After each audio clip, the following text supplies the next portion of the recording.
வணக்கம், நான் உங்கள் Ananthi. Welcome to Ananthi colourful world.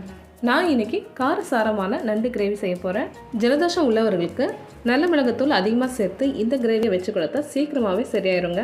மண்சட்டியில் refined oil 3 table spoon சேர்த்து, கடுகு 1/2 டீஸ்பூன், பட்டை 1, கிராம்பு 2, சோம்பு 1/2 டீஸ்பூன் சேர்த்து நல்லா பொரிஞ்சதும் 2 பெரிய வெங்காயத்தை நீல வாக்கில் கட் பண்ணி சேர்த்துருங்க.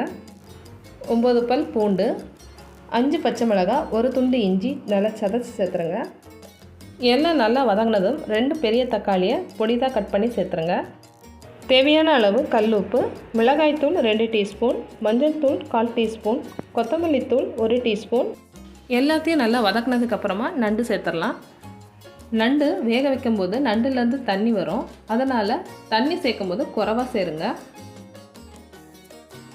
நண்டை மசாலாவோட நல்லா பிரட்டினதுக்கப்புறமா 5 நிமிஷத்துக்கு மூடி போட்டுருங்க. நண்டில் உள்ள தண்ணியெல்லாம் வற்றி எண்ணெய் நல்லா பிரிஞ்சு வந்திருக்கு. 1 டீஸ்பூன் நல்ல மிளகுத்தூள் சேர்த்து, கடைசியாக 1/2 கப் தேங்காய் பால் சேர்த்து மூடி போட்டுட்டு 5 நிமிஷத்துக்கு லோ ஃப்ளேமில் வச்சுருங்க. நல்ல காரசாரமான நண்டு கிரேவி சூப்பராக ரெடி ஆகிடுச்சு. உங்களுக்கு இந்த வீடியோ பிடிச்சிருந்ததுன்னா வீடியோவை லைக் பண்ணிட்டு சேனலை சப்ஸ்கிரைப் பண்ணிடுங்க. மறக்காமல் பெல் ஐக்கானையும் ப்ரெஸ் பண்ணிடுங்க. தேங்க்யூ. கீப் வாட்சிங்.